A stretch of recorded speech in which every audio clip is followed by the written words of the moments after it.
And how could that many prime brokers, that many, we're talking about at least a half a dozen, be so dumb as to lever up one guy all on the same stocks?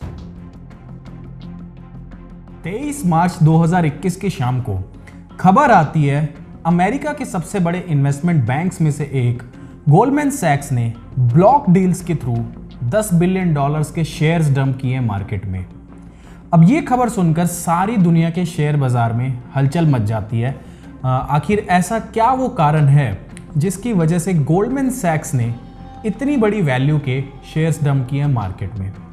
और दोस्तों, जिन companies के shares dump किए गए थे वो बड़ी Chinese और US technology और मीडिया कंपनीज थी, जैसे कि वायोकॉम, बायडू, वेबशॉप, फॉरफेच। दोस्तों, जब इतना बड़ा कोई इन्वेस्टर मार्केट में शेयर्स डंप करता है तब बाकी के इन्वेस्टर्स के मन में ये घबराहट और ये सवाल आता है कि ऐसा क्या वो कारण है जो उस बड़े इन्वेस्टर को पता है और हमें नहीं पता।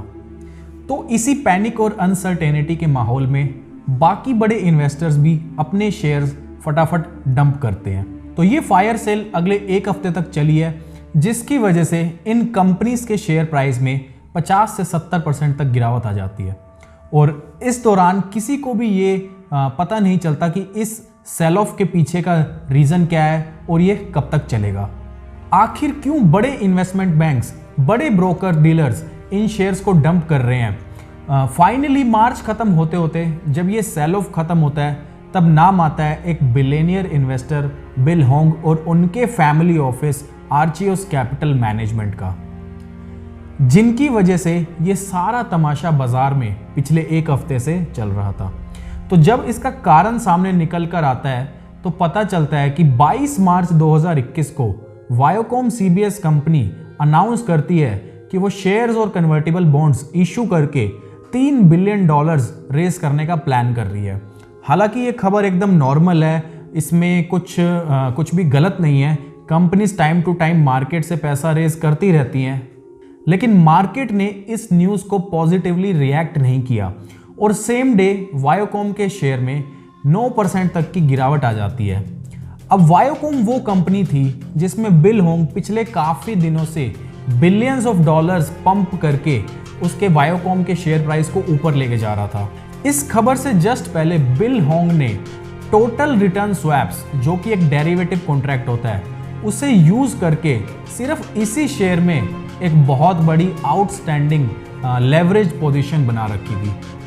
तो दोस्तों, अगर आपको नहीं पता लेवरेज पोजीशन क्या होती है तो आपको एक बार एक्सप्लेन कर देता हूँ। मान लीजिए आपके पास 1 लाख रुपए हैं और आप 4 लाख रुपए बोरो करके किसी से लोन लेके आप 5 लाख रुपए के स्टॉक्स बाय करते हो, तो इसे हम एक लेवरेज पोजीशन कहते हैं। तो ऐसी पोजीशन में अगर शेयर का प्राइस बढ़ता है तो आपको बहुत बड़ा प्रॉफिट होता है, और अगर शेयर का प्राइस किसी कारण नीचे आ जाता है तो जिस ब्रोकर ने, जिस बैंक ने आपको फाइनेंस किया है वो आपसे और पैसा लाने के लिए कहता है, जिसको हम बोलते हैं मार्जिन मनी, मार्जिन कॉल। और अगर आप मार्जिन कॉल यानी कि और पैसा नहीं ला पाते हो तो जो आपके स्टॉक्स आपके डीमैट अकाउंट में पड़े हैं, ब्रोकर उन्हें फटाफट मार्केट में सेल करके अपना पैसा रिकवर कर लेता है। कुछ ऐसा ही होता है बिल होंग के केस में। बिल होंग की फर्म आर्चियस कैपिटल मैनेजमेंट ने $100 बिलियन की पोजीशन क्रिएट कर रखी थी कुछ चुनिंदा 3-4 शेयर्स में। ये एक बहुत बड़ी लेवरेज्ड पोजीशन थी जिसमें बिल होंग की पर्सनल इन्वेस्टमेंट मात्र $20 बिलियन थी और बाकी के $80 बिलियन फाइनेंस करे थे अमेरिका के बड़े इन्वेस्टमेंट बैंक्स, जैसे कि Credit Suisse, Morgan Stanley, Deutsche Bank, Goldman सैक्स और नोमोरा ने। तो 22 मार्च 2021 को वायोकॉम सीबीएस का शेयर जब 9% गिरता है तो इन ब्रोकर डीलर्स ने बिल होंग से मार्जिन मनी डिपॉजिट करने के लिए कहा। जब बिल होंग ने उन्हें कहा कि उनके पास और पैसा नहीं है और उन्होंने अपना सारा पैसा इन्हीं चुनिंदा 3-4 शेयर्स में इन्वेस्ट कर रखा है, तो 23 मार्च की सुबह ब्रोकर्स के पास और कोई रास्ता नहीं था अपने पैसे रिकवर करने के लिए और अपने आप को सेव करने के लिए सभी ब्रोकर्स ने बिल होंग के सारे शेयर्स मार्केट में डंप कर दिए। अब जाहिर सी बात है दोस्तों, जब इतनी बड़ी क्वांटिटी में शेयर्स मार्केट में डंप किए जाएंगे तो शेयर का प्राइस भी बहुत तेजी से गिरेगा, तो इस पैनिक सेल की वजह से बिल होंग को $20 बिलियन का नुकसान हुआ और इन ब्रोकर्स को जिन्होंने बिल होंग की इस लेवरेज पोजीशन को फाइनेंस किया था उन सबको $10 बिलियन तक का नुकसान हुआ। इसमें सबसे बड़ा नुकसान हुआ क्रेडिट स्विस इन्वेस्टमेंट बैंक को $5.5 बिलियन का, जिसके चलते क्रेडिट स्विस को अपना प्राइम ब्रोकरेज बिजनेस भी यूएस में बंद करना पड़ा। दोस्तों, शेयर बाजार में अक्सर लोगों के नुकसान होने की कोई ना कोई खबर आती रहती है, लेकिन इतना बड़ा पैसा और वो भी इतने कम समय में कोई डुबा दे, ऐसा किस्सा पहली बार सामने आया था, जिसकी वजह से ये खबर शेयर मार्केट की इतिहास की सबसे बड़े फेलियर्स में से एक बनी। दोस्तों, जब ये खबर सारी दुनिया में फैली तो सबके मन में ये सवाल आया कि आखिर कौन है ये बिल होंग और कैसे इतने बड़े बिलियनियर इन्वेस्टर को कोई नहीं जानता था। दोस्तों, आर्चियस कैपिटल मैनेजमेंट एक प्राइवेट फैमिली ऑफिस था जो कि सिर्फ और सिर्फ बिल होंग की पर्सनल $20 बिलियन की वेल्थ मैनेजमेंट करती थी। एक प्राइवेट इन्वेस्टमेंट फर्म होने की वजह से ज्यादातर शेयर बाजार से जुड़े लोगों ने इस फर्म का नाम तक नहीं सुना था। तो चलिए एक बार जानने की कोशिश करते हैं बिल होंग कौन है और क्या उनका सफर रहा 0 से $20 बिलियन तक का और फिर $20 बिलियन से वापस 0 तक का। बिल होंग का जन्म साउथ कोरिया में एक साधारण परिवार में हुआ। उनके फादर एक चर्च के पादरी थे। 1982 में जब बिल होंग 18 साल के थे तब वो अपनी फैमिली के साथ अमेरिका शिफ्ट हो गए। अमेरिका आने के कुछ ही समय के बाद उनके फादर की डेथ हो गई और बिल होंग ने मैकडॉनल्ड्स में नाइट शिफ्ट में नौकरी करी और दिन के समय में उन्होंने एक कॉलेज में एडमिशन लिया और इकोनॉमिक्स की डिग्री अपनी कंप्लीट करी। उसके बाद उन्होंने कार्नेगी मेलन यूनिवर्सिटी से एमबीए करी। एमबीए करने के बाद बिल होंग न्यूयॉर्क जाकर किसी बड़े इन्वेस्टमेंट बैंक में नौकरी करना चाहते थे, लेकिन उन्हें गोल्डमैन सैक्स और मॉर्गन स्टैनले जैसे बड़े बैंक्स में नौकरी नहीं मिली। फाइनली बिल होंग ने ह्यूंडई सिक्योरिटीज में सेल्समैन की नौकरी से अपने करियर की शुरुआत करी। कुछ समय के बाद उन्होंने उस समय के famous hedge fund manager Julian Robertson की फर्म टाइगर मैनेजमेंट ज्वाइन करी। दोस्तों, टाइगर मैनेजमेंट के एम्प्लॉयज को लोग टाइगर कब्स बोलते थे क्योंकि मोस्टली टाइगर कब्स ने कुछ समय जॉब करने के बाद अपना इंडिपेंडेंट और सक्सेसफुल हेज फंड क्रिएट किया था।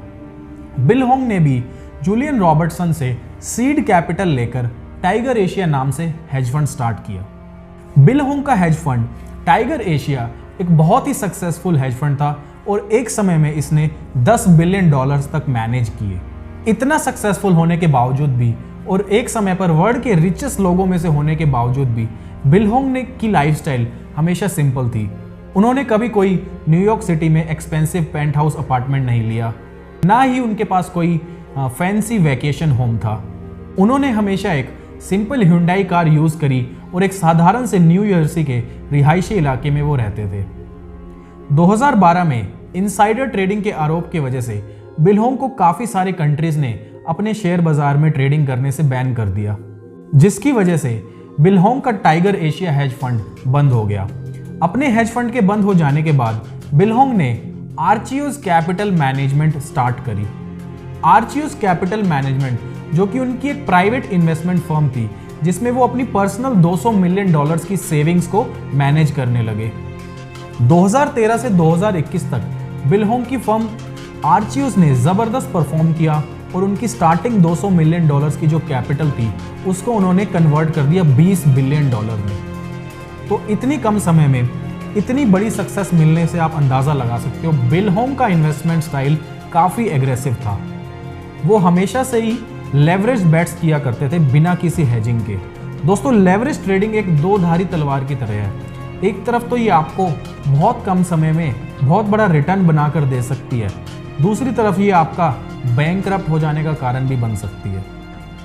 बिल होंग के 2013 से 2021 तक बनाए गए $20 बिलियन 2 दिन में साफ हो गए, सिर्फ एक गलत ट्रेड की वजह से। तो दोस्तों, आज की ये वीडियो आपको कैसी लगी कमेंट करके ज़रूर बताना, और अगर आप चाहते हो ऐसी स्टोरीज में आपको सुनाता रहूं तो वीडियो पर ज़्यादा से ज़्यादा लाइक ज़रूर करना। जल्दी मिलेंगे अगली वीडियो में फिर किसी एक कहानी के साथ। Till then, bye bye.